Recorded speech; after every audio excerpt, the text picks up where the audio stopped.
Hello, hello.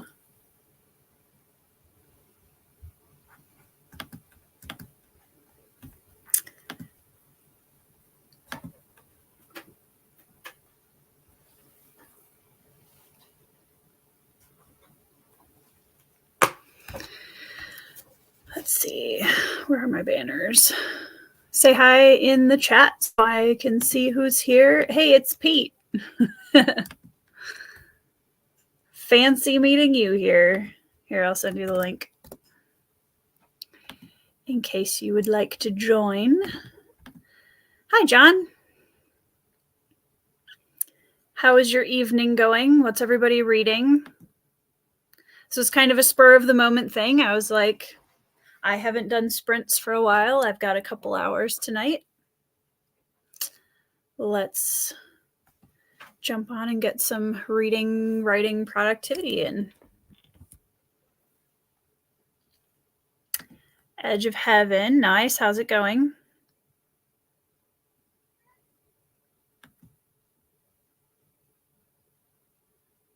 I am currently bouncing around a little bit. Son of the Black Sword. Who's that by? And are you enjoying it? Hello, everyone. Feel free to let me know what you're reading in the chat. Just telling everybody, it's kind of spur of the moment sprints. I am currently reading Return of the Griffin by J.C.M. Byrne. This is book 2 in his superhero space opera series Hybrid Helix. Wistful Ascending is book 1. It's amazing. If you haven't read it before, you should. It's excellent. And I'm about a third of the way through. I have been struggling to find time to read and also to focus when I do have time.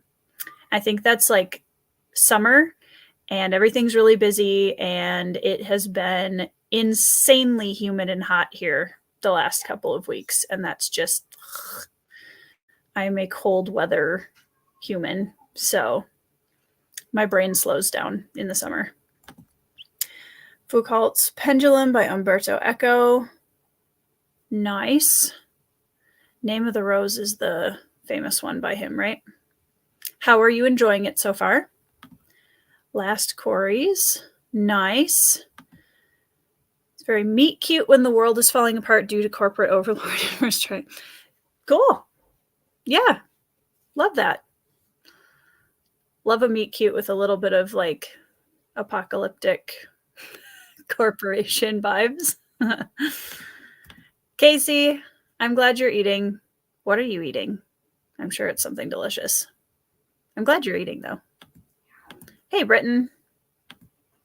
Yes, actually, so fun fact about Minnesota, if you look at countries/states in the world that have the largest range of temperature, Minnesota is like right behind Siberia. So, yeah, it gets from like, we can have negative 50 to 60 below Fahrenheit wind chills during the winter, all the way up to 105 to 110 in the summer. It's wild. Hi, Matt. What you reading? Hi, Laura. How's it going? Let's see. I will... There. Library of Mount Shar. Very cool. Hello, hello. Oh, I'm hungry now. Seasoned pork loin with buttered Brussels sprouts sounds amazing.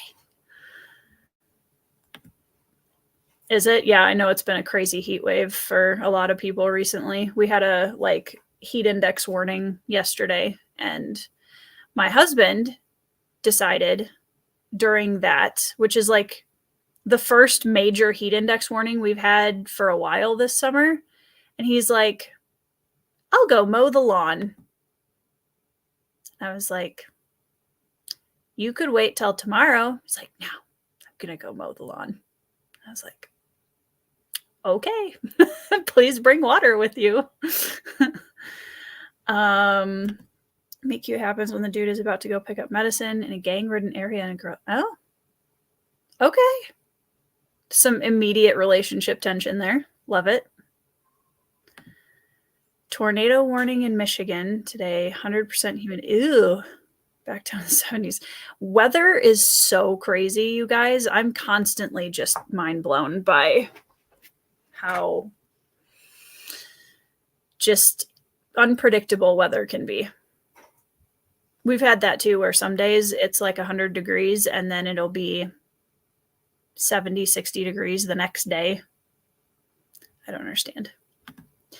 Heard some great. Minnesota is awesome for the most part. I know that this is a bingo card thing for me probably, but I am 8th generation Southeastern Minnesotan. Like my grandfather, great-great-great-great-grandfather who was in the Civil War is buried an hour from my house.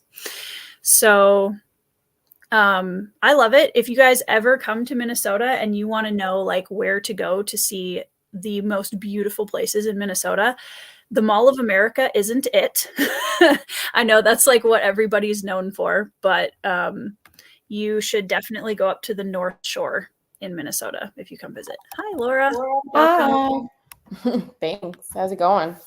Good. How are you? I feel like it's been a while.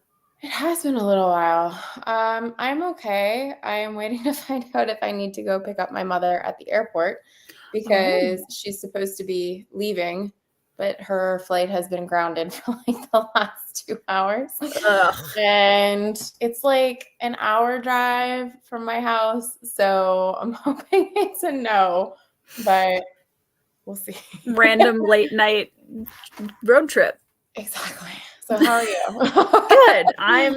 I'm good. I feel like this was kind of a spur of the moment thing where I was like, I actually like put real clothes on and eyeliner today, so I should do sprints. You should. I have done no such thing. That's okay. Usually this is very much the opposite. So yes. Yeah, I haven't done sprints on the channel for a while and I feel really bad. Summer has just been, it's gone simultaneously so fast, but at the same time I feel like certain points of summer have dragged and I'm really ready for cooler weather. I need some beanie and hoodie weather now. Like that's where we're at. I'm so there with you. It's gonna be 96 here tomorrow and it's our last big heat wave, I think. And I get migraines with these crazy weather swings. So all day today I've been walking around kind of like I'm thinking I'm waiting for it to be done. I'm really, really ready. But completely unrelated to the weather, I was just on former Twitter X or whatever you want to call it, and I saw your post about Scrivener. I also cannot figure out that program. I bought it like 2 months ago and I can't figure it out. Okay. So in fairness to Scrivener, in typical Tori fashion, Tori is like, I'm going to download this program. I'm going to dink around in it for like 5 minutes, not be able to figure it out, and then not watch a tutorial and then be like, this is confusing because that's how my brain works. So in fairness to Scrivener, I will probably watch a tutorial. I did watch one. I watched one and I was very overwhelmed. And I was saying to a friend of mine who's also a writer, I was like, I feel like tutorials for ADD people aren't great. No. Because I make it through like the first 2 minutes and then I'm going, I could be doing something else right now instead of learning this program. Yeah. But everyone raves about it. So I do want to learn how to use it. Well, I feel like I'm at the point in the series now where like I could kind of get away with discovery writing a little bit more in book 1 because I'm just, I'm setting up all the characters and I'm, world building and we're just kind of doing our thing. And now that we're in book 2, there's so many threads that need to be connected at the right points and in the right ways that I'm like, okay, we have reached a point where it is just unsustainable to discovery write all of this. So Yeah, and it? I know that in Word, like you have options with, I've been working in Word since I was like 9. So I know Yeah, that you can you're do used to headers it. and stuff. Yeah. Yeah. But the funny thing about that tweet is, I post about my books and stuff, and you get the typical like 400 to a couple thousand views or whatever depending on the day. This tweet, I'm basically just out here going, guys, I don't know if I can use Scrivener or if it's going to tempt me away from Microsoft Word. I don't know. 20,000 views in like a day. That's crazy. And I'm like, apparently people on Twitter just want to share their opinions. Yeah. Because I should do more of that. The internet. That is the internet as a whole. And I had this whole list of people that just followed me because of this tweet. And I'm like, really? It's my okay. All right. Sure. Welcome. I totally get that. Yeah. So this is something that I was thinking about recently as well. And Theo kind of touched upon it this morning, or that's Rekindled Reader, Theo, in his video. And it was all the different platforms that people have to use. And I mean, it's different in the context of if you're just a creator, but if you're also an author or you're an aspiring writer, like all these different platforms you have to use. And every time I log into Twitter, I think I'm going to do something. And then I log out because I'm immediately overwhelmed by Twitter. I'm like, there's too many things happening when I log in. It's too much. It's too much. So at some point, maybe I'll get better at Twitter. But today was the thing that's so hard, like with ADHD brains too, is that we want 7,000 options. But if you give us 7,000 options, we're completely overwhelmed immediately. So you can't win, No, not even a little bit. Not even a bit. We were supposed to read our book this month, but alas, we did not. And that's okay. I know. I'm okay with that. I'm just totally okay with it. I've barely read, like most of what I've been reading this month is manga. I've been reading Attack on Titan this month because that's what I can mentally handle. Yep. I will have read, I think, 2 actual novels by the end of August. I have read 1 book and I need to finish Grace of Kings by Sunday because that's when my live is for Grace of Kings. Left. I have 7 hours of audiobook. Okay. So it's doable. Too bad. It's not too bad. But 2 books. That's it. And this started with my Malice and Dark Age slump. Like I have not recovered yet. Sorry. I know. I hear you. I haven't gotten over it. And like every time now I see Lightbringer just sitting on my shelf, I'm like, I'm not ready. I'm not ready. Yeah, I'm ready. Yes, 100%. And poor Pete, who is going to buddy read it with us, is over here just sorry, Pete. Let me know. I'm so sorry. I messaged Tori at the beginning of August and we were like, maybe the end of August. I don't know. Yeah, I've had a couple of people ask me, so are you reading Lightbringer? Nope. Not right now. Do you want to ask me about my feelings on that series? To settle in for an hour. Right. Yeah. And I don't know. The other thing is because I vlogged the other 2, I feel sort of obligated to vlog Lightbringer. And I just don't know if I want to because but it's hard because like, after Dark Age, I feel like if I enjoy Lightbringer more and I don't vlog it, I feel really bad for all the people that are following this. Exactly. Yeah. I'm hoping that will be the case. Like, I am too. I'm really open to that. But I don't know. Hold on, I just got a text from my husband, so I have to make sure the world isn't falling apart. 1 second. That's fine, because I also have to confirm that with my mother. I have Green Rider literally on it's right here. And yeah, I'm looking forward to that. That's in my list of older SFF books by female artists list. Just finished Shamer Kuznets EVP. Did I say that correctly? Rossetti, pretty good so far. Nice. Oh, yeah. Nice. Upper Western Minnesota. Boundary Waters and Lake Superior are absolutely gorgeous. So many people that visit Minnesota are like, oh, I'm coming from all of America. I'm like, y'all are like, that's not Minnesota. You go for the nature. Yeah, go up. Yeah, exactly. 100%. Didn't you just do new bookshelves? I did. Yes. These are This is their debut as a backdrop. No, Daddy's bringing food back. Yeah, I know. I love you. You can wait like 10 minutes for supper. I promise you won't die. I love you.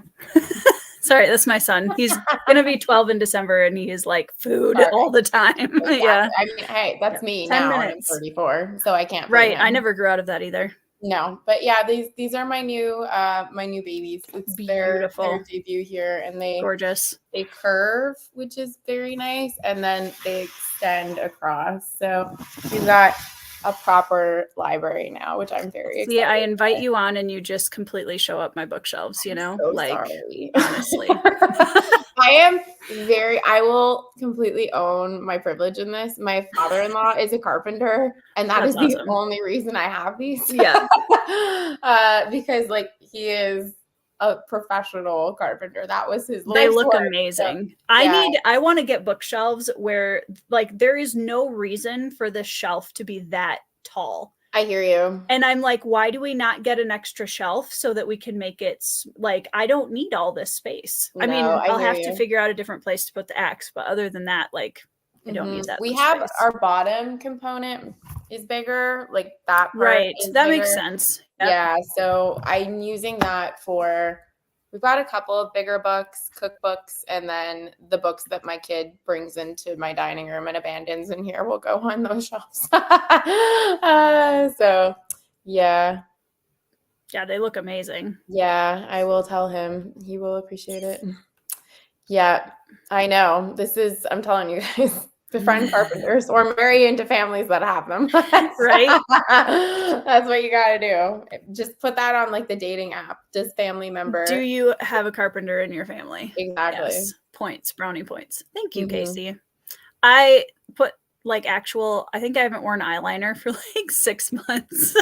I think I'm not that far off. I think it was March the last time I wore eyeliner. It's too hot. If I go, I am Nordic to a like ridiculous degree. And if I go outside when it is over like 80 degrees Fahrenheit, I am like literally drenched within 10 seconds. Mm-hmm. Like we went to a gas station the other day during the day before our big heat index warning. And I literally walked like 15 feet from the gas station door back to my car, and I'm like yeah, it's too much. I'm the same. Well, I'm Canadian and I now live in America, and I think it is way too hot here. It's really yeah. My husband and I were just talking about it earlier today, and I was like, I would like to move north. Minnesota's lovely. Yeah. Minnesota's basically as Canada as it gets without being in Canada. Kind of, yeah. That's how I feel a little bit about Vermont, like certain parts of Vermont. I'm like, you guys are basically the cousin to Canada. And I mean, with Bernie Sanders in charge, I'm like, yo, you guys are like really the cousin of Canada. We try to get up to Vermont usually about once a year, but this year we are skipping out because Josh and I are doing a different trip. We're going to England this year, which I'm very excited about. Ooh, that'll be fun. Yes, it is our first trip without our infant. So it's going to be rejuvenating and recharging. I just did my first trip without her. I went to Montreal. I went back home a few weeks ago, and that was exciting. Was very nervous before I went, but then I remembered what it was like to be a human being, and I thought, this is great. Yeah, and you're only packing for one adult, and you can just go. Amazing. Like, yeah, that's the thing. You can just leave. It's weird. Just leave the house, and you're like, cool. That took 2 minutes. Yeah, great. It's amazing. I know when Ben and I took our trip in June when we went down to Kentucky, it was the same thing. It was almost like weird the first couple of days because we were like, do you want to go get something to eat? Yeah. Okay. We can just go. Do that? Weird. Yeah. And we can just sit down and have a quiet dinner, and we're not like rushing to shovel food in our faces before the kids get bored. Yeah. It's met you because that's where the age we're at right now is she lets you know that she's really my kids don't do that anymore, but that's good because the youngest is 7. So I would hope not at that age. We're past that. You live in Toronto? Did I not know this? Or like people hanging out in Toronto? Maybe. I don't live in Toronto. No, I know you don't. You're in Minnesota, but Yeah. other people in chat here. I'm interested now. My geography is great until it comes to North America. To be honest, like I know more about like other areas of the globe. I'm like, I don't really know like which order the provinces are in. Like, I'm horrible. I'm so sorry. Oh, you are from Toronto. Okay. I didn't realize we had like an unknown potential rivalry there, because Montreal and Toronto tend to be rivals, but we can still be friends. So yeah, keep it, pleasant in my chat section. always. Yeah. Roger Zelazny, 9 Princes in Amber. Nice. Pete, it's not though. Like, if I had worn a beanie yesterday, I would have probably just fainted. Yep. Hey, Raleigh. You. Yes. Migraines are no fun. Ryan, I'm here to help, I hope. Typically, sprints are 20% sprinting and 80% catching up with friends. So, nice. In terms of your female authors that you're wanting to read, yes. Have you read Mercedes Lackey? Because I keep seeing her books at my bookstore, and I think the covers are so gorgeous, and I really want to give her a go. I have, if Casey's still watching, she bought me, where did I put it? That is the question. Well, I have one. It's purple. There's a purple book like right in front of you. I'm wondering if that's it. This one? Yeah. This is my Malazan shelf. Then definitely not that. No, it's definitely not that. Well, I have her Valdemar Herald's trilogy in like an omnibus book that Casey got me for my birthday this year. That will be my first venture. So yeah, she's on my TBR shelf. I'm interested in reading her stuff. Nice. Yeah. I took a picture. Actually, the other day, I pulled all of the books off my shelves that are written by women that I haven't read yet. And just because I was curious. Yeah. And I have some pretty massive stacks. So awesome. I need to get reading. Story of my life. Yes. But I just filmed. The reason that I'm actually actually put effort in today is I did a review for Spy Family. I filmed today, and I'm very excited to put that out because I love it. Attack on Titan. That one for a while. Yes, it's amazing. I love it so much. I am 8 volumes into Attack on Titan. I'll be reading 9 through 12 this week sometime. I'm buddy reading it with Murphy right now, and I'm really enjoying it. Like, I'm invested. Nice. I think it's really cool. Yeah. So yeah, I've never read it before. I've never seen the show. So going in blind.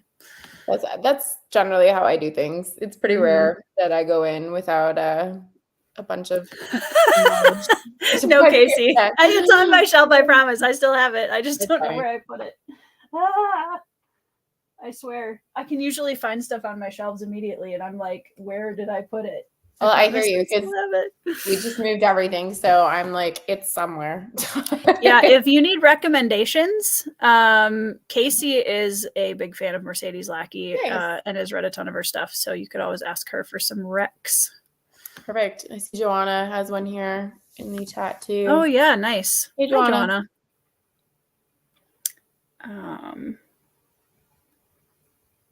Okay. Yes, Samar. Love it. I'm so happy for you. I hope you have a great time with it. Isn't that the best when people start reading the things you love and you're like, oh, I can't wait. I can't wait. I love that series so much. And he teased that he might be writing a 4th book in it, and I'm just so happy. Elated. I don't buy, so like most people know this about me, but I'm like not really a collector. Like, I don't really do a ton of special editions and stuff.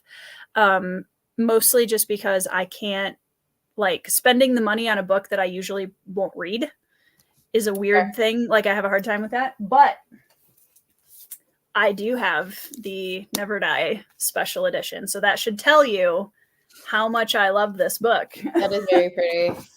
Yeah, I will read my special editions. Like I go out of my way to read them, even though you're not supposed to. I'm like, I want to actually look at them. Yeah. So I know that they get damaged pretty easily, but I can't help it. They're too pretty not to be touched. I've done a couple that I definitely do not regret. I have Sword of Kaigen, the first one, and then I have Never Die, and then I had a lovely patron who sent me the Gentleman Bastards Broken Binding set, which was mind-blowing. And it's beautiful. I love them so much. They're right here. They are beautiful. Oh, they're so beautiful. And then, my favorite special edition ever is my Howler Red Rising. Yeah. For obvious reasons. Right. Yeah. And that one is now signed to me, which is just makes it even more special. That's the best. That is the best. Yeah. Yes. And that's the thing, Zamar, like Never Die was amazing. Pawn's Gambit was amazing. Spirits of Vengeance, like just completely 5-starred the entire series for me. It was so good. Just give me 1 second. I'm going to scream to Josh that I don't have to go get my mother. Hi, Derry. Hey, Derry. Hello. How long were you sitting there? Hopefully not long. Only like a minute, maybe. Okay, good. Hello. Good morning. Yes, quite. How is everybody today? I love arriving to people in the comments already talking about Valdemar. Hi. How are you, Derry? I'm good, really good. I've had plenty of sleep so far this week, so yay! Good. That's always a plus. That's the best. It really is. That's my goal every night. I'm like, tonight's the night. It disappoints us so often, right? Yes. Oh man, absolutely. It's such a flight. It's such a maybe that's not the word. Fleeting. Such a fleeting thing. Yeah. So 100%. Yay! Well, even out today, which is unheard of this week. We have had extreme weather warnings. Oh, have you? We had flooding hot everywhere. Ugh, unreal. Yeah, it's been crazy. Let's see. I want to make sure I didn't miss anybody. CJ Cherry is another older SFF author I really want to read. Yep, she's good. Kenneth Lee's a good one. Yes. Who was I looking at the other day? I was thinking I must get some Andre Norton. Yes, I have. What do I have by her? Well, I have a couple. I have one of her super old sci-fi books. Oh, yeah. That's awesome. And then Wind and Stone I have by her. Nice. I didn't know she was a fantasy author. I read an Andre Norton book, I think when I was 12 or 13, but it's a historical fiction. Because Andre Norton goes back far enough that it was both. Yeah. And I was fantasy. And she's so, and I remember loving that. It's an Egyptian historical fiction called Shadowhawk. And so good. Loved that book. And then I get to the book community and I'm like, she wrote fantasy this whole time? Totally did. I live under a rock, apparently. What kind of Egyptian historical fiction? Oh gosh, it's been like close to 20 years since I read it. It's been a while. Okay. It's military-esque from what I remember. Okay. Like the main character, I'm trying to remember. She did write a lot of war-leaning kind of stories. So yeah. I remember there are definitely chariots and fighting involved. That's like as much as I got. I know that's very specific. Yes, not vague at all. Not at all. No. Doug's just mentioned Elizabeth Moon, and she wrote a fantastic trilogy called The Deeds of Paxenarian. Nice. And Elizabeth Moon served. So when she talks about being in the military and being a woman in the military, she's speaking from experience. And it shows when you read it. So I'm very excited to read that one. Melanie Ron. I have heard a big pile of them up here. Melanie Ron. That is a good classic fantasy cover right there. Oh, it is such a good classic fantasy novel. And great female characters in that series, and a really original magic system that I've never seen done even vaguely similar anywhere else. Love that. Derry, have you read Song of the Beast by Carol Berg? No. Okay. I feel like you would really love that book. I was obsessed with it this year. And that was another one that Casey got me to read. But this is like... The main character is a tortured bard who is such a beautiful subversion of the typical male fantasy hero. Oh, I like the sound of that. Yes, he's amazing. And one of my favorite dragon magic world building, I don't know. You know what I'm trying to say. Book good. Yeah. Book good. Yeah. Have you guys had a book so far this year that's kind of leading the way as book of the year, or a few that are book of the year so far? Yes. On the 3rd of August, I picked up on Audible Dungeon Crawler Carl. It is the 28th, and I have listened to all 6 twice. Nice. Somewhere Brian's ears and antenna just perked up. Yeah. Oh, good. Hi, Evie. So good. Hi, Evie. That's awesome. Sorry, I was invested in pulling things off my shelves. Good. I would say, well, I read Sword of Kaigen this year, and that was definitely an awesome read. But I would say at this point, I am like, I have fallen completely head over heels for Terry Pratchett's City Watch. Like, I am obsessed, you guys. I know I need Men at Arms is the best book I've read this year so far. Awesome. This makes me so joyous. Love it so much. I'm adopting Carrot. I love it so much. I didn't think that I could love Carrot more in Guards, but as soon as he's introduced in Men at Arms, I'm like, I love him. Yep. Yeah, even right. I am genuinely joyous right now at hearing you guys. Oh, like Derry, humor is so hit or miss for me ever in terms of like any genre. But I grew up on British humor. And so when I got to Discworld, I was just like, oh my gosh, this is so intelligent and it's so funny and the characters are so good. So for everyone who's like, what are you talking about in the comments? Men at Arms was book 2 in Terry Pratchett's City Watch series, which is part of Discworld. Yes. Yeah. And I've read 3 of them now. I finished Feet of Clay. We started Jingo. And I love Men at Arms is still my favorite. Yeah. Because Motley Crue. And it's just, I will say, Carrot is like Carrot. Also, the Patrician is one of my favorite characters in fantasy at this point. Like, I love him. Right. He's awesome. 1 man, 1 vote. Yep. I am that man. Right. I love it. It's great. That's awesome.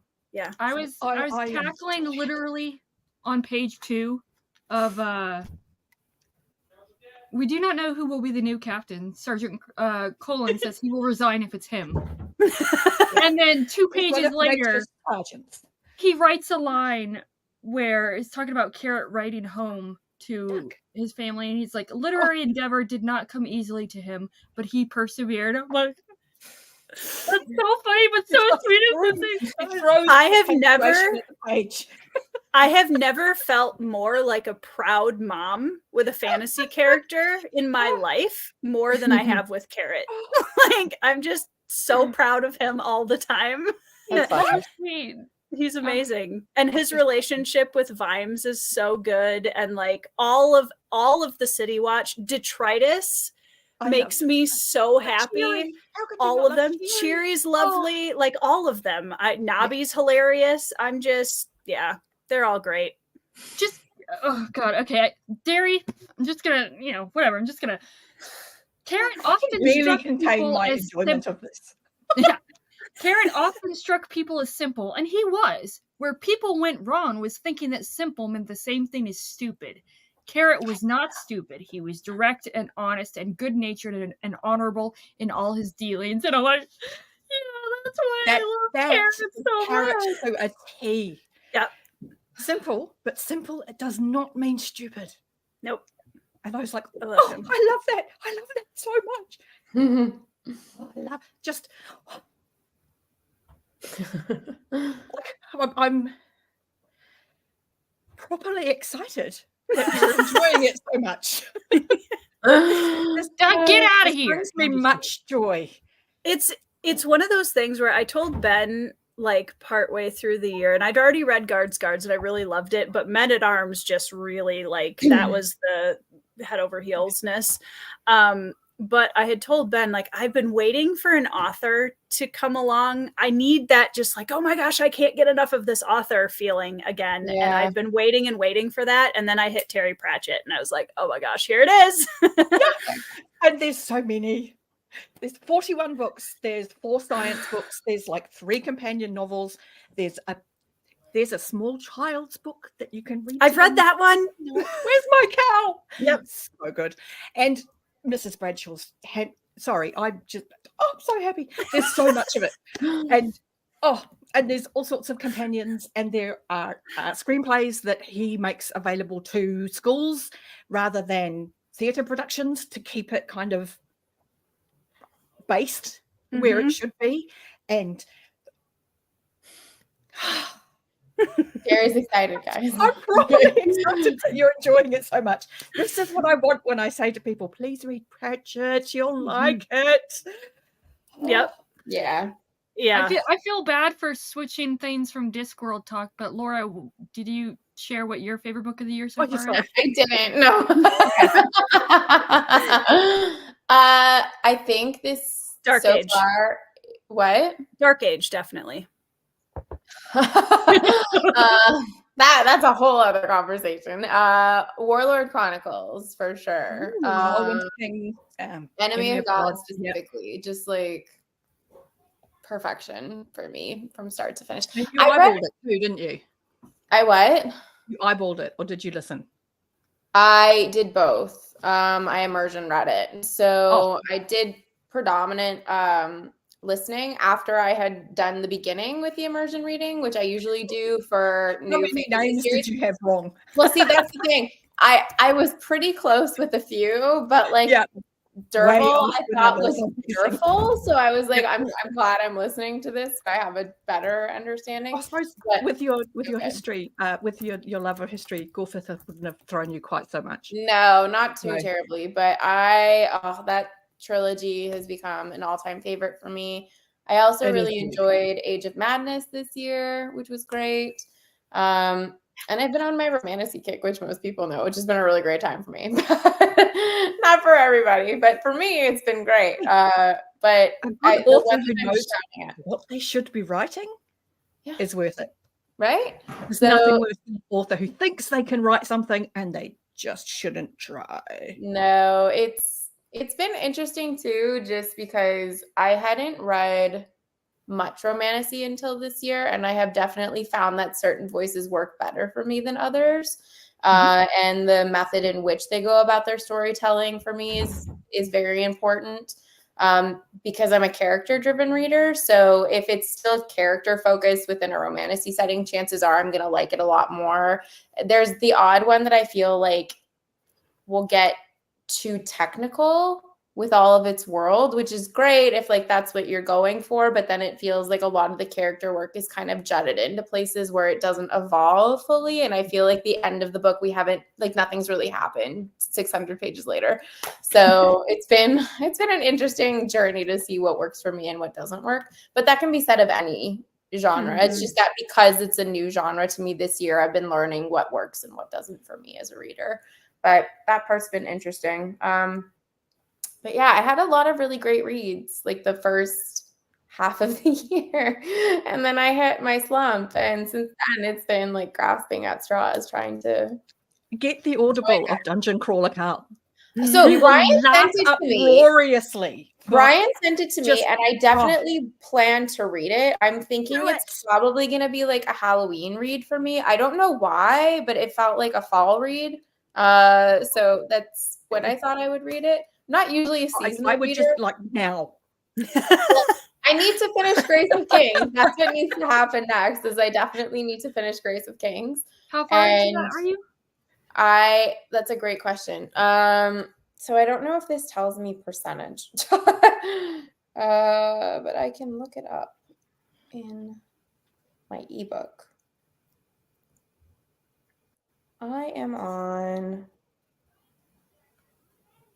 chapter 18, but I listened to it at 2 speed. So I've got 7.5 hours left. So chapter 18. My mom was in town until today. She just left today. So I wasn't getting as much reading and listening done. Where is it? Grace of Kings, chapter 18. I am 33%. So I'm a third done. Nice. So are you enjoying it? No. So here's the thing. I will read the second book of this series. Unlike Malice, where I read book 1 and I was like, I'm not like this series is not for me. I appreciate what it's trying to do for the genre, but it's definitely not for me. This is very technical, I feel like, Grace of Kings. And from everything I've been told is that the second book becomes much more character driven and a character series, and I know there's a time jump and like all that kind of stuff, so we're getting this background setting here, and I'm okay with that. I just feel like I'll listen to it and I'm enjoying myself while I listen, and then as soon as it's over, I've forgotten. Like it doesn't really stick with me in any profound way.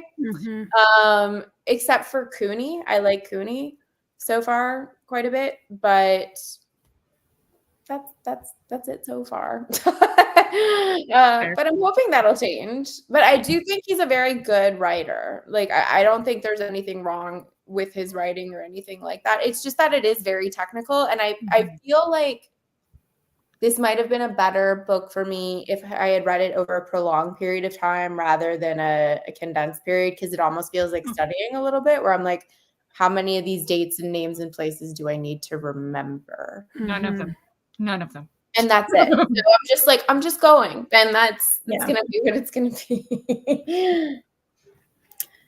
I was going to say, you know what, Doug, it's okay. Like, I think all of us have bounced off of very beloved series in the past. So I recently bounced off one of Derry's other favorite series. So it's fine. I still haven't read it. So there you go. No, but that's okay. Live ships. Evie and I haven't read any Hobb yet. No, because this is the wrong live stream. I know.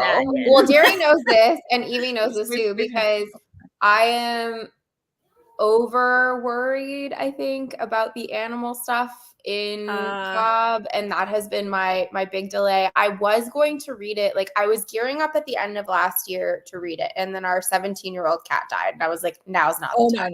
No. So, and I was just like, we're not in the right headspace for this. And then I think it's become this thing that is sort of snowballed with me, where it feels maybe bigger than it's going to be when I read it. And it's not going to be as bad as I've made it out to be in my brain. But I don't know, because everyone tells me that Hobb is devastating. I'm like, why do I want to do that to myself? So for me, she is devastating, but I also like to be devastated. I know you do. That's my fun. So. I know you do, which is why you and I both actually love Happy Place, which is like an odd thing for me because I loved Happy Place so very much. So, but there's no animal stuff in that book. It's just people. I can deal with people being very upset. Animals, not so much. No. So we'll see. Eventually. Yeah, I will just say that I read Assassin's Apprentice in October of 20 whatever year it was, and I didn't get over it and get the courage to continue on to Royal Assassin until February or March. That makes me feel good. Oh yeah, so. I would never say to somebody you've got to binge them. They can be a lot. It's a sipper. You're a lot. That's the thing. Yeah. I am a binger by nature, so it's hard for me not to, especially if a series is available, if it's Yeah. completed. But like, I don't even remember the last series, if it was completely out, that I didn't binge. Lightbringer, that's the one. Like it's been the second half of Red Rising, but I completely binged the first 3 books. So Oh yeah. they're Yep. so good. They're so good. Yeah. I had so many people that were like, the second series is so much better than the first. And I'm like, No. but it's not though. No, it's not. And, like, But it's not so, though. Leanna and Bookborn did their TBR exchange last week or whatever, and Leanna was saying to Bookborn, she's like, I just want you to finish Red Rising. It starts slow, but the second half gets so much better. And I texted Bookborn afterwards, and I was like, I'm going on the record now that you will actively hate the latter books in that series. You will love the first 3, and you will hate the other ones. Yep. And she said, Kyle's told me the same thing, and I was like, there's a little group of us that are forming. Yeah. Yeah. Well, and I think the thing that like really surprised me was how many people related it to like how character driven the second half was. And I'm like, you guys, it's a complete flip to plot driven. Exactly. It's so plot driven. It's not character driven anymore. At all. I mean, you and I have lamented on this, like Tori hours. My sound as we were reading these last 2 books. This is the joy of Booktube, is that instead of feeling like, okay, what am I doing wrong? Something wrong that I'm with just me. having the complete opposite experience to everybody else. Right. Well, that's what's so nice about it, right? That you can find, like, that's for me. What Booktube has offered me. And I mean, like, there's people that read books, like so many people loved Malice and, you know, were really disappointed that I didn't love it. And I'm like, listen, I love that you love it. And you have your people. And I was like, no, this is just but I mean, like, that's the thing. There's people for everyone on Booktube. You're gonna find someone that you connect with on a similar, you know, vein. And sometimes you can be completely on the same page about one thing and completely opposing each other on something else. Well, I mean, Tori and I are sort of like that with Abercrombie. Like, Abercrombie is my favorite author, and Tori's like, I love that for you. Yeah, exactly. You know, and I'm like, that's great. And I'm never gonna say, well, Tori, your opinion's wrong. It's just that's not the right book for you, maybe. Right. You know? And that's fine. Actually, I'm going to pull that back to what Doug was saying earlier about bouncing off Pratchett. There are authors who write variedly enough within their own worlds that you can just bounce off some of them. So maybe just maybe look at my channel, Doug, because I talk about the different things in Discworld because I want people to love it. I really do. I always do find that really interesting, though, when you find an author that you really love some of their work, and then you read other parts of it, and you go, "This what?" And it's not even the same person for you. Yeah, right. It's just really interesting, and it just goes to show that depending on the order in which those books come into your life, that it can be really valuable to give authors a second chance, just in case there is that story that really resonates with you. Yeah, definitely. I agree.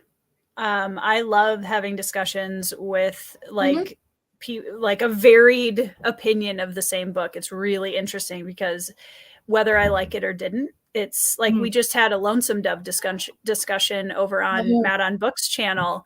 How did that go? We actually had a really good discussion. Like it was, we had a couple of people who absolutely loved it, and we had a couple of people who didn't absolutely love it, and we had a couple kind of like in between, and it was a really good discussion about all the different aspects, and like I can completely understand why somebody would really love it.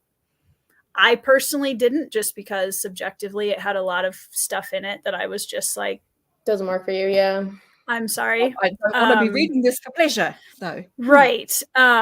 So yeah, but the discussion was awesome. And that's something that I've always really appreciated about this little corner of Booktube, which is the only one I have experience in, which is why I'm excluding it from everything else.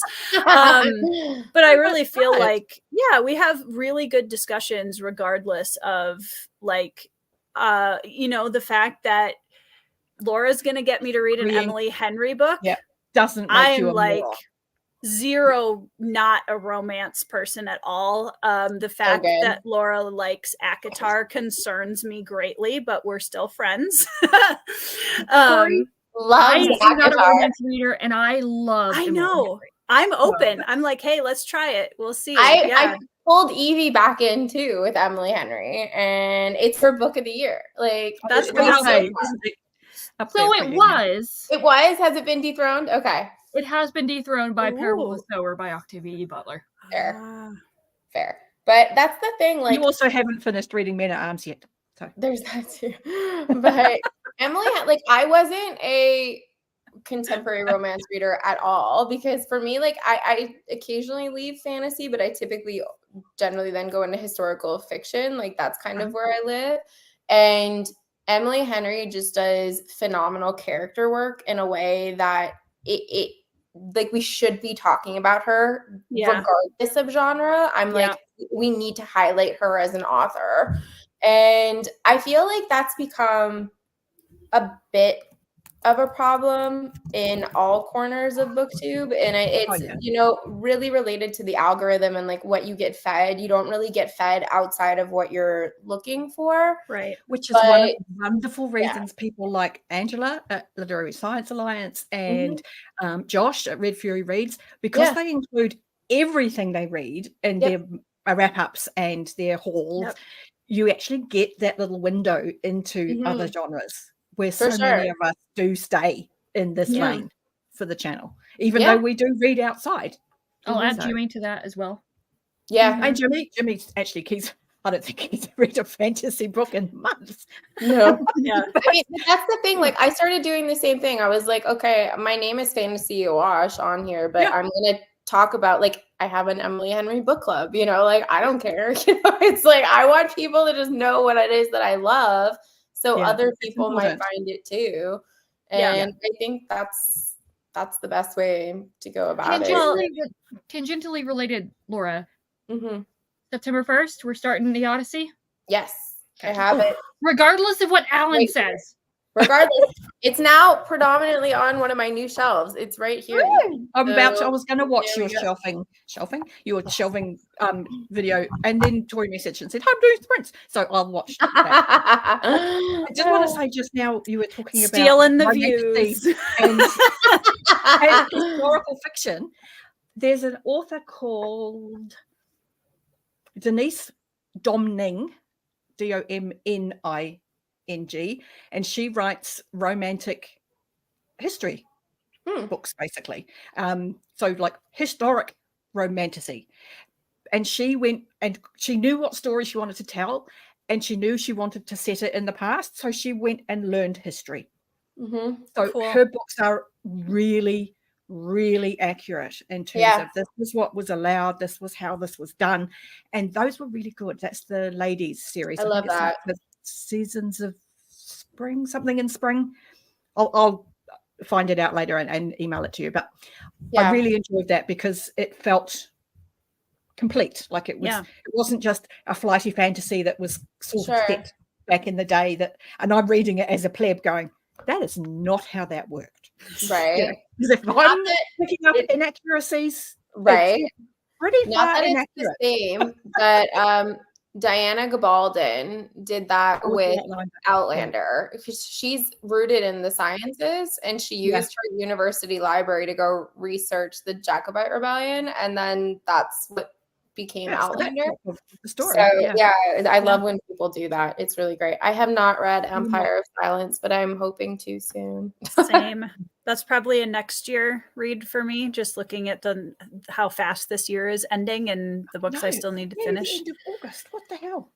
It's gone so fast. And like, I've read a good amount of books this year, and you still feel like you haven't made a dent, you know. The pressure of Booktube that we never felt before we did content. You know, but I mean, like, that's the thing. It's partially that, and I think that's in part. I was saying to Josh the other day, I was like, I've barely read this month, and he said, you know, I think you've hit burnout because you were having these crazy big months, and it's true. But in part too, I think it's, you know, there's so many things you want to read, and I think sometimes it can be overwhelming that like you just don't know. It just becomes where to go. daunting, and you're like, Yeah. I look at my shelves sometimes and I just feel anxiety because I'm like, what? I have so What do many I books to read? read. What do I read? Exactly. Yeah. Again, that's why Dungeon Crawler Carl. Seriously, it is I'm just curious about funny. It's light. It's fantastic. It gets heavier as it goes. Yeah. So you can be like, oh, okay, it's a little bit more than just a joke fest. And you're like, okay, I'm actually invested now and I care. But those first sort of book and a half, 2 books, just you're in for just a rollicking good time. I love that. Brian, why do you think that Tori won't like Sun Eater? I'm curious. Thanks for the vote of confidence, Brian. Right? I mean, in fairness, my friends usually know my reading taste better than I do. So like usually they're pretty on point. But this is why I think you're gonna really like Happy Place. Like, I'm totally open to it. I'm very excited. After our Bridgerton conversations. I definitely feel like it's happening. Laura just outed me on YouTube. I need more of that. So I'm sorry. I thought this was something I have a reputation to uphold, Laura. Sorry. So what happened was I hit burnout roughly around the same time Laura and I did. I have no idea what the common denominator there was. Maybe Dark Age. Maybe could be. But like, and I usually watch like Korean dramas and all this stuff, and I couldn't even handle a drama in another language. Like that's how burned out I was. I was like, I need something light, just light and just. And so I go on Netflix and it's like, you should watch Bridgerton. I was like, okay, it's time. I binged all 4 seasons in like. That makes me so happy. Like 3 weeks. Yeah. I love it. Yeah. And it was, like. But when you were watching it, I was saying to Tori specifically, I was like, I think you're going to like Queen Charlotte better than Bridgerton. I was like, I definitely get the vibe. Like, this is going to be better for you because it was also better for me. And that is like such a Happy Place vibe. Yeah, it's so good. I cried at the end of that season. Mm-hmm. Yeah, you're going to cry when you read Happy Place. You're going to be happy about it. You're going to be, what is it? It's a Harry Potter one, isn't it? Well, you're going to be sad. You'll be happy about it. Yeah, exactly. So, which is, let's face it, as readers, that's kind of what we want everything to be. Yeah. But make me feel pain. I'll enjoy it. I promise. Sometimes, though, I think that's what it takes to get you out of a slump is trying something that's very different. Left field for you and going, that was great. Cool. Yeah, I've read 2 books in June. I read no books in July. And I have now read 11 books in August. There you go. And does that no small include the multiple rereads of Persuasion? It does. Okay. I have read Persuasion and Dungeon Crawler Carl and 1 Discworld book this month. What a combo. Nice. Dungeon Crawler Carl and Persuasion. I tell you, I love that though. Yeah, that's awesome. in Because terms of when you read such heavy stuff, and it can be a real kind of not even a weight, but it can just be a lot. Mm-hmm. When you're reading fantasy, it's just a lot of world building, a lot of thinking, a lot of imagining, and somehow the insanity that is Dungeon Crawler Carl is just a piece of piss to listen to. It is so easy. It is so.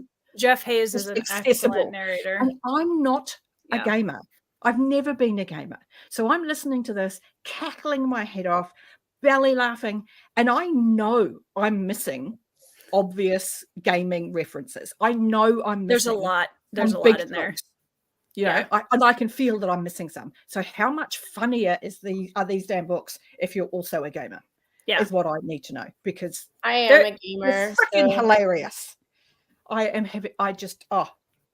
dying now because the next book isn't going to be out till next year. Dying. That's always the worst. Ongoing series problems. But also, books 5 and 6, not only was I laughing uproariously, I also bawled my eyes out. There are some moments, and I didn't know I'd got that invested. Yeah. In terms of the comment that was just highlighted, I'm sorry, Zamar. I want to respond to this as well. No. No.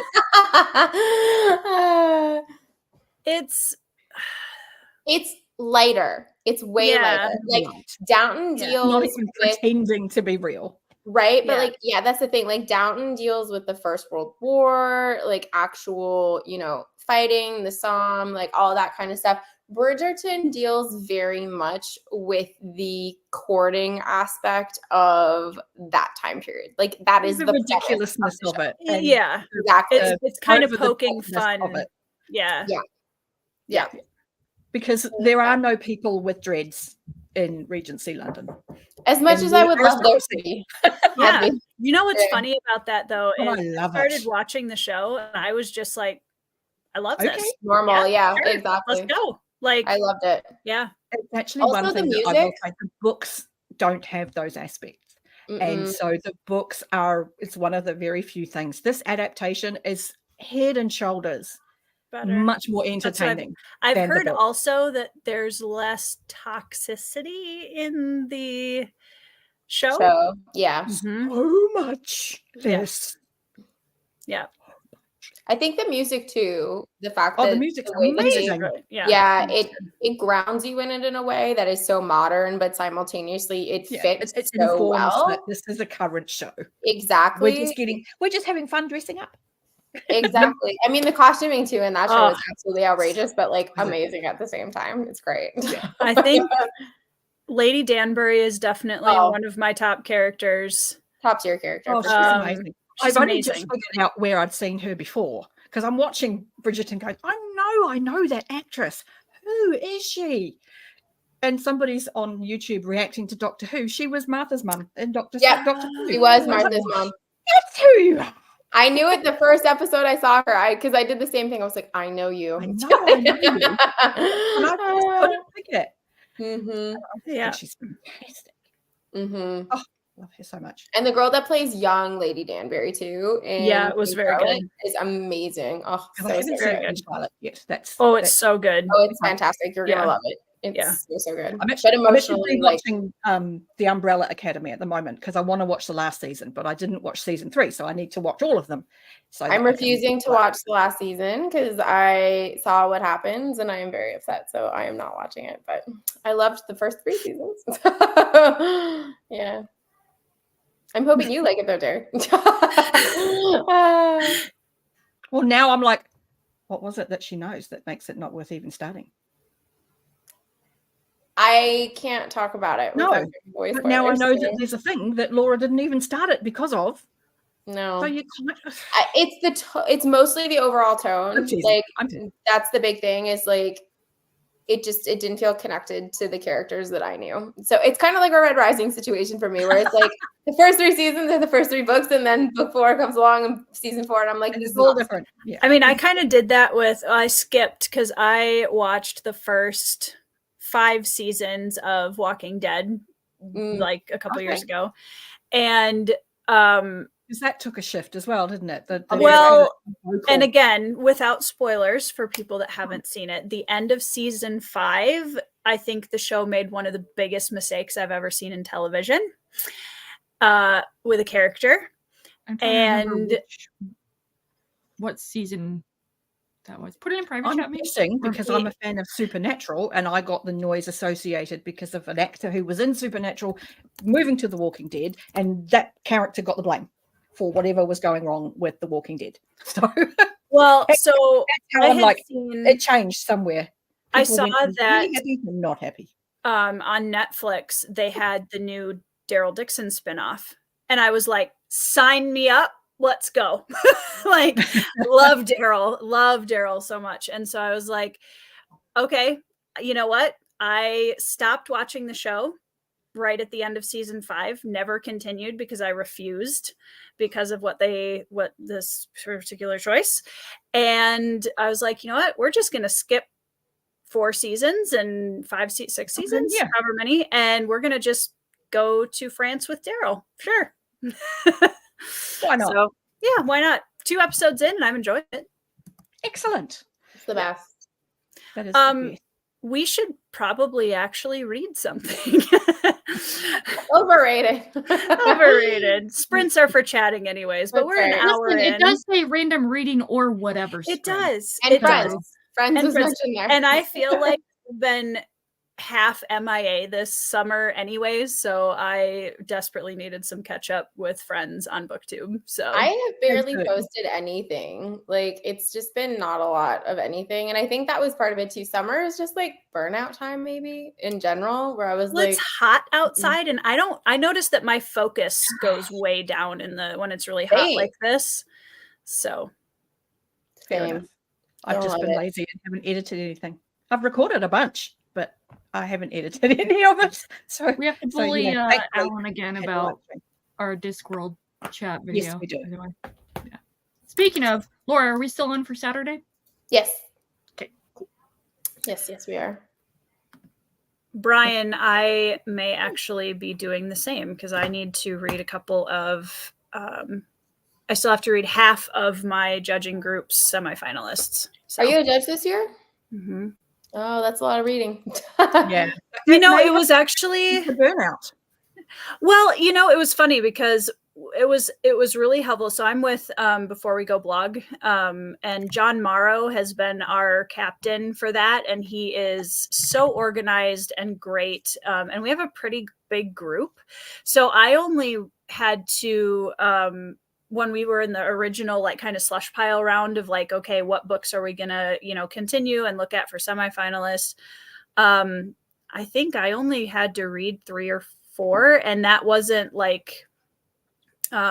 I did for sure 20% of anything that I was reading, and I could usually tell by 20% in, is this something that I should be continuing reading or not?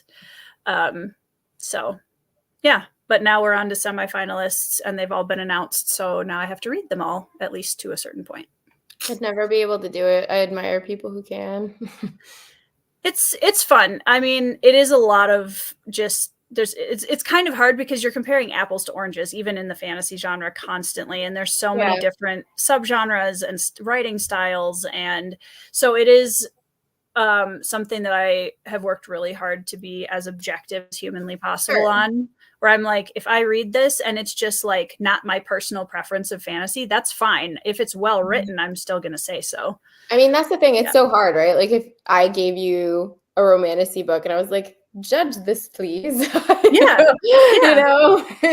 if it was well written and I thought that the characters were well done, I'm very that's the most objective I ever am, was when I've been doing the Spiffbo stuff, because I'm this, I do not want to be one of the judges who's so I don't particularly like this, so it's a cut for me. I didn't, I wanted to be kind of contrary to what the whole right. And I feel if you're going to judge in a competition, you should try to be as much that way as possible. You can't cut all subjectivity out, obviously, but. Do you find that with certain genres, they have to overcome a little bit more to kind of meet the baseline of where another genre would start for you? I think in my regular reading, but I think I'm actually pretty good at compartmentalizing. Hashtag trauma. So I feel I can. I feel you. Be pretty.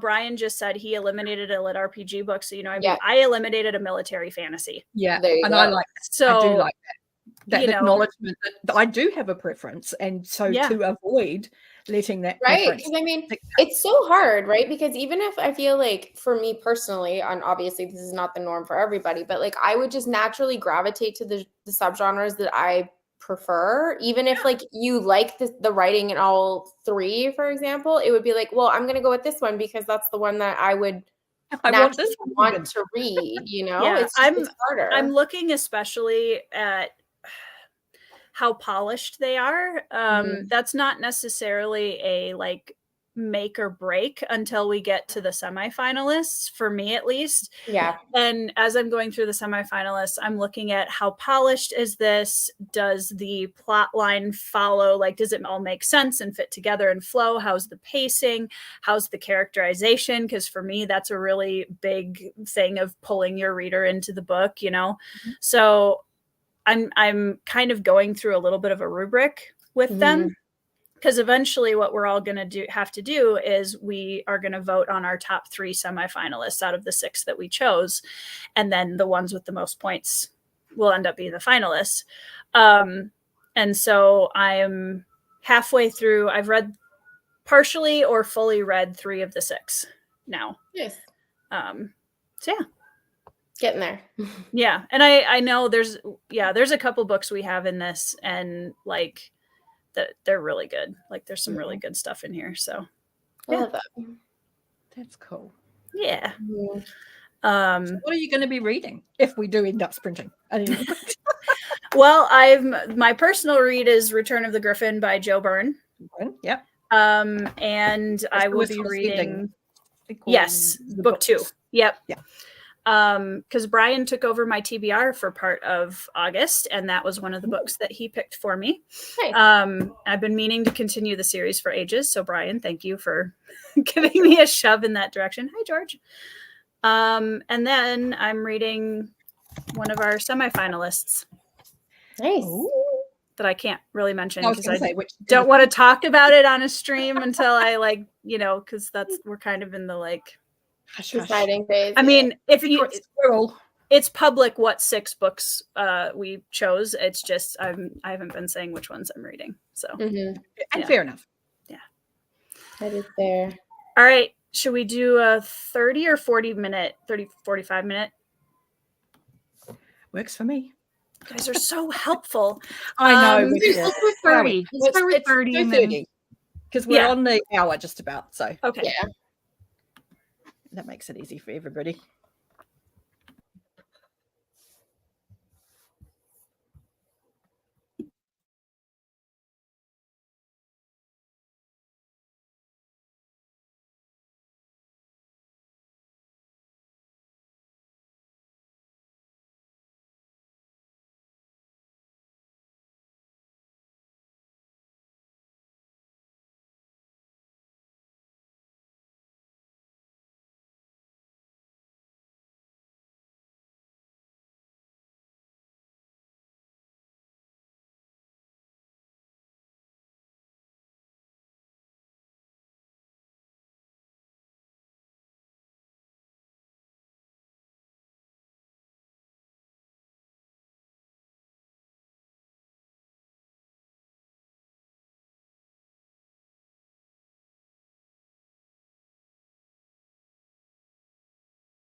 Psst, psst, psst, psst.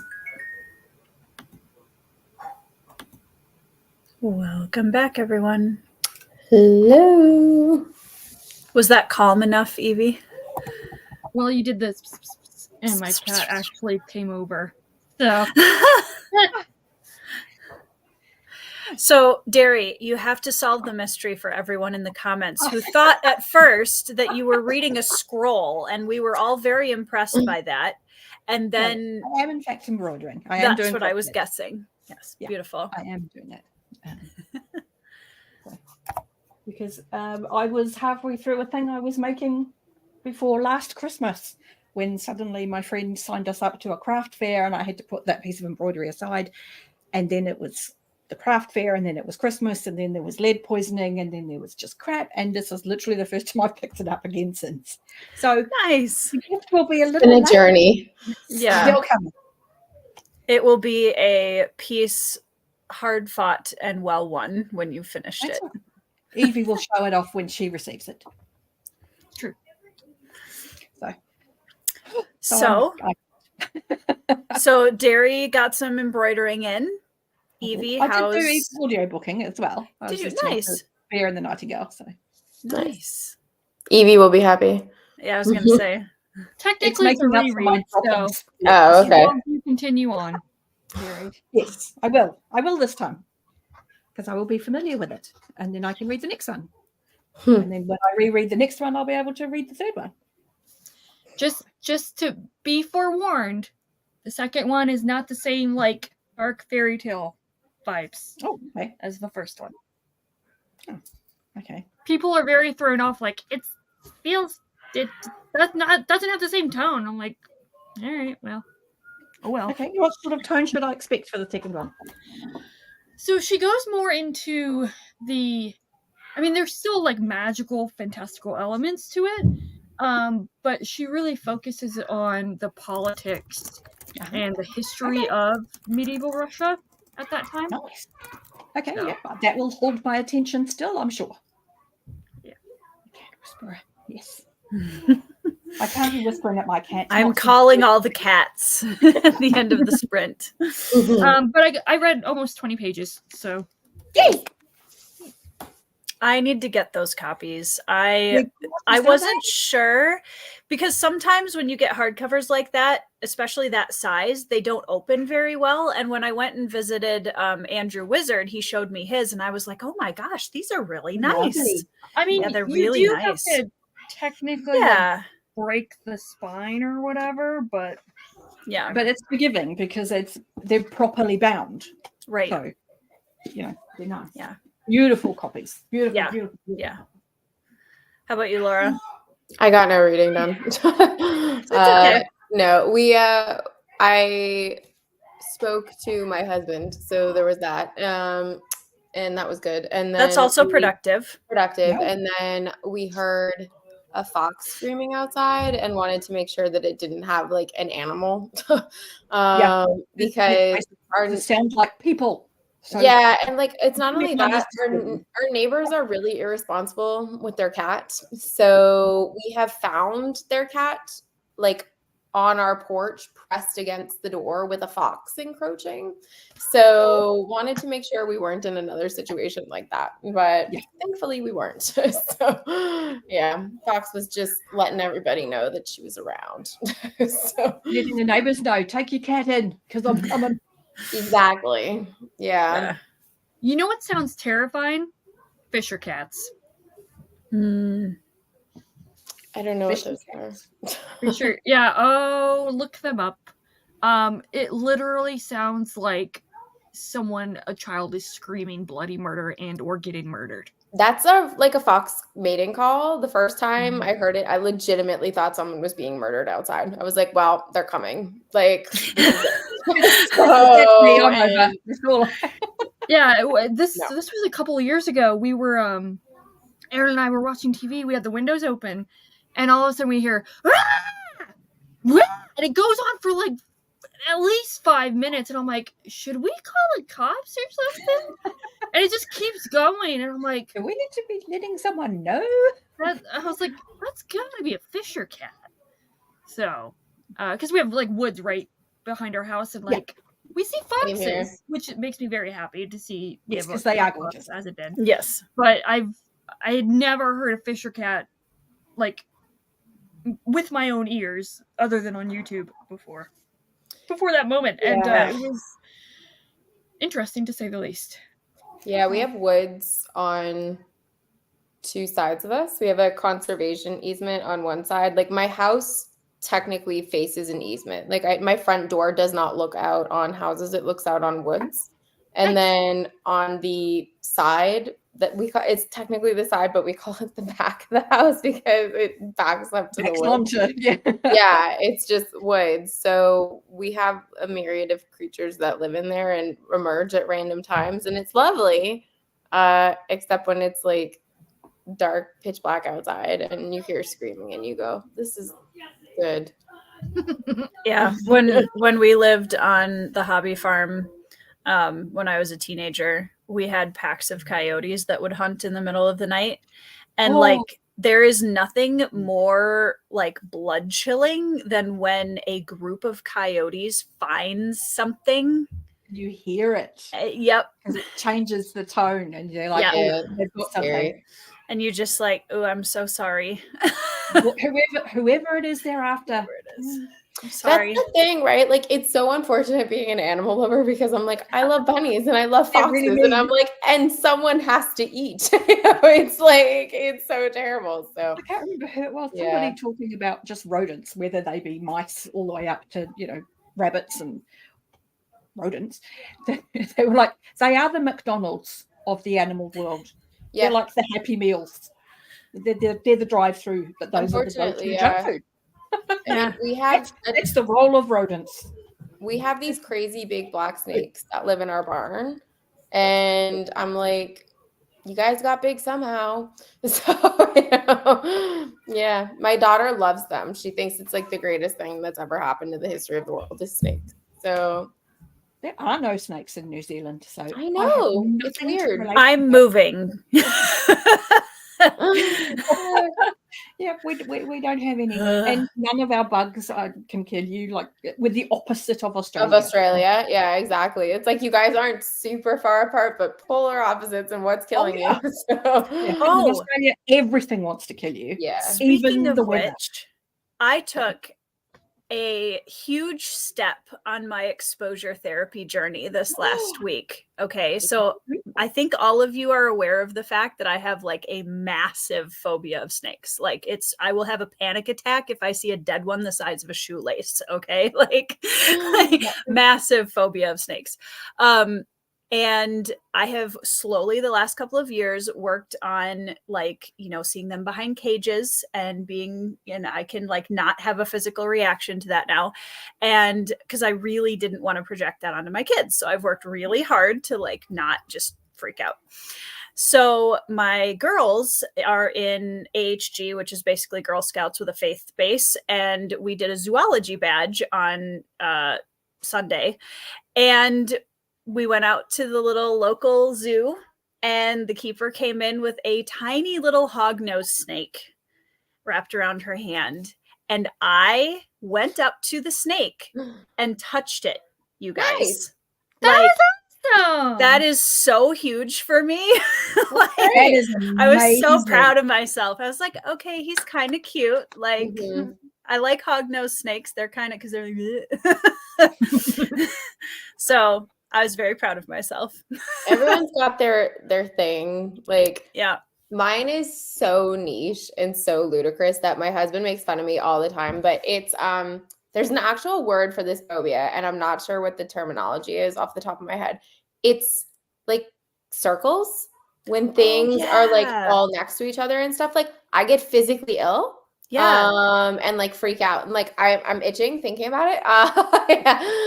Like anything that looks diseased, like I get bothered. So if it's like an eroded rock, you get that like pit in your stomach that you're like I feel like I'm going to be sick. Like it's it's that. Like it's so weird. And it came out of nowhere one day as a kid, but it's like a beehive and like weird stuff. And I'm just like, Can't do it. I can't do it. So like if we ever go to natural history museums and stuff, there's like whole wings I can't go to. I'm like, I can't go in there. Oh god, I looked this up and like the picture they showed, I'm like, yeah, I can see why that freaks you out. Yeah. Right? Like it's gross. Like I'm actually getting itchy now talking about it, but like it's so weird. Like circles, I can look at circles, but the holes, like multiple holes. That's exactly it. It's not circles, it's holes. Like it's actually holes. Like it's really strange. But I have to be very conscientious of it, like as my daughter is growing up, because she's really into nature and stuff. And I'm like, that's great, you know. And I'm like, I know when I went to the nature center with my kids a few years ago, and like if the snakes are in a nice little pile in the corner of their cage, that's fine. I can usually handle that. But when they're active and they're like up, and my mom, you know, my little like 5 or 6 year old at the time is like, Mom, look, the snake is waving, and the snake's like, and I'm just like, run away. That's the thing. Like where I can see it. Right. At least snakes are like alive, you know. I'm looking at holes and I'm like, well, if it makes you feel better, Laura, if it makes you feel better, when Ben and I were dating and I lived out on the farm, we went on a walk on the gravel road, and there was a snake that was probably this long and like the tiniest shoelace of a thing. I had a knees buckle panic attack, and Ben had to piggyback me back to the house. Like that's how bad it was. So romantic. I mean, it was. He was very chivalrous about it. But yeah, he could have just been like, seriously. But yeah, Ben is not that kind of a person. So to answer you, Gendron, concentric circles are fine. It's like when they're next to each like other. A pattern. It's just like concentric circles are fine. Also because if it's like in grass and stuff, that's fine because grass looks normal and healthy and not diseased. So but that's actually really funny because a fairy ring is literally fungus. I know, but it looks fine. Like that's the thing. I love mushrooms. I look at mushrooms and I go, oh, that looks nice. But the second it's like popping up mushrooms, like little dots of mushrooms, I'm like, it's not nice. It's not nice. We should burn it. Burn it. You know, I'm just saying. I'm not gonna you know trigger you, Laura, but again, this photo that they show for the tryptophobia, it's gross. Holes in lotus seeds heads elicit feelings of discomfort. I'm like, that freaks me out. Yeah, it's horrible. Yeah. I used to have a fear of chickens, electophobia, in case anyone wants to know the name of the phobia. Mostly, actually, entirely because I was traumatized when I was a kid, and I just got like chased down like through a park by a chicken. Cockfighting was brutal because chickens have great big claws.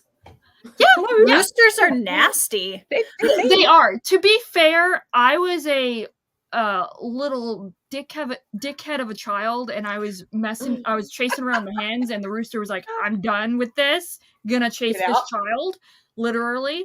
My mom literally had to take her fishing pole because we were at a lake, and she was fishing, and I had to jump up on the picnic table, and she's like whacking the chicken with her fishing pole. So I was terrified of chickens for the longest time. Having to work at a barn where there is also chickens and you have to handle them very quickly. Get over that pretty quick. To the point that I actually am now able to I actually regularly pick up the chickens and I pet them, and I even got pecked by one and I didn't freak out. So, you know, I ran into a group of chickens that had escaped from someone's house yesterday. But I grew up in a city and I was driving home with my mom yesterday and I was like, there's just chickens on the side of the road. This is where I live now. Like, it's cool. There's plenty of places in New Zealand like that where there's just chickens. We also have a bird called a pukeko, which is sort of chicken shaped, but sort of a bit streamlined with a bit of a longer neck, chicken size, but with really long legs. And they're blue. They're like a dark royal blue with a black bit on their heads and under their tail feathers, when they lift their tail feathers, their bum is bright white. And they walk. And if they get startled, their tail comes up because they're ground birds. So you just get these little flashes of white in the pukeko. And they're all up and down the sides of roads because they're territorial.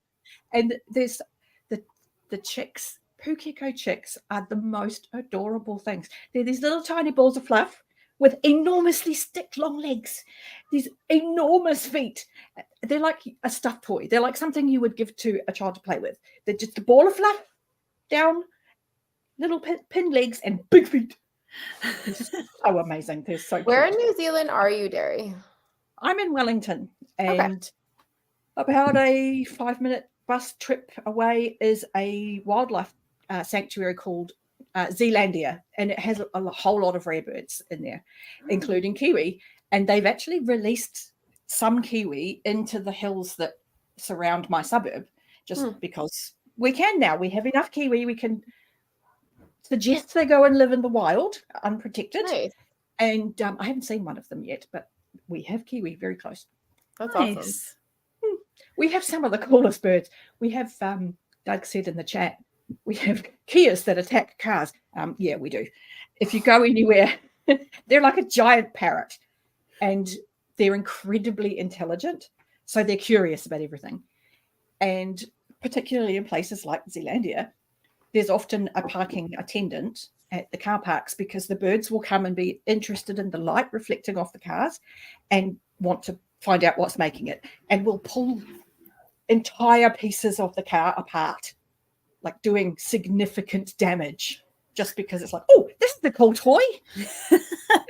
And that's a thing. And a few years ago in Dunedin, which is further south, they had a major roadworks problem where they would leave the site on a Friday, all of the road cones and everything, right, this is what we're going to do on Monday, come back on Monday, chaos.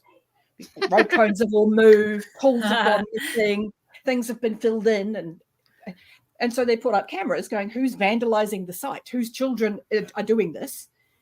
And it's Kias coming on the weekend, like, look at that stuff, we're going to have a play. So they're moving all the road cones on the roads and causing chaos. So they had to be built their own little playground. Like, could you just? Oh wow, that's so funny. There? And yeah, they still ended up having to have like an apprentice on site most of the weekend. That is awesome. They're really funny. They're really, really funny. There's a YouTube short that you can find where Stephen Fry came here to do a nature documentary. And one of our rarest birds, the kaka, doesn't fly really. It's just an enormous fat bird. Another parrot. Quite a few of our birds don't like to fly. And they're so low in numbers, the Department of Conservation can recognize the calls. They'd be like, that's that specific bird.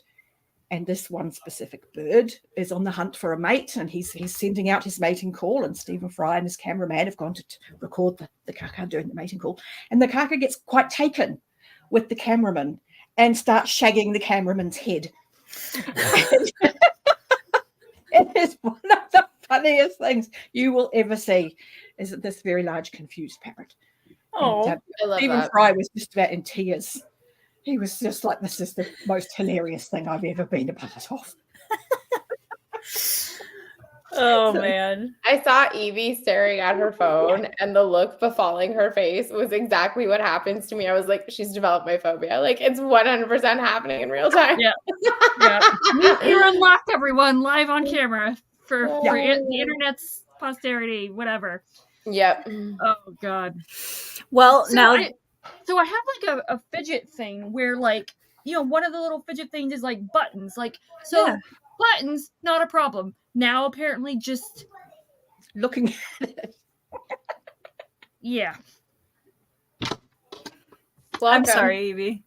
Good job, Laura. Happy to have you in my insanity club. Hearing Where is we can't look at so- holes. That's terrible. I I'm mean, not afraid of anything, but I don't live anywhere with anything to be afraid of. So Well, I mean, our town, yeah, our town and a couple of other towns around us have curfews. okay. Because apparently some of the towns don't have enough money to spray the area for mosquitoes, and Triple E Okay. is running rampant. And apparently a case has been, someone has developed triple E in the town over from me. So it's like, oh, okay. So not that I go outside much anyways, but I'm like, I'm not going to go outside.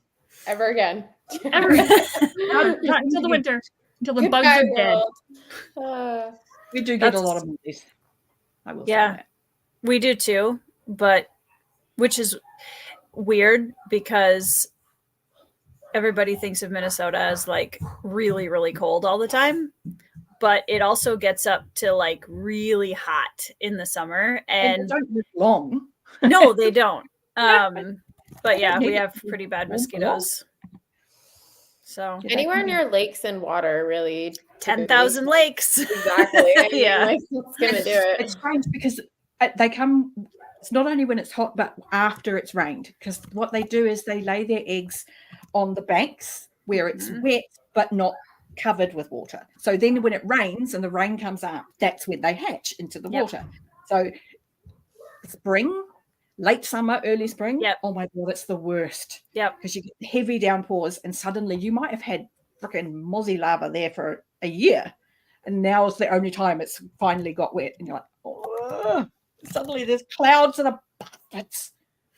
Blood-sucking assholes. We had so much flooding this year, and I could tell. Yeah, we had a ton of flooding, and it just, ugh.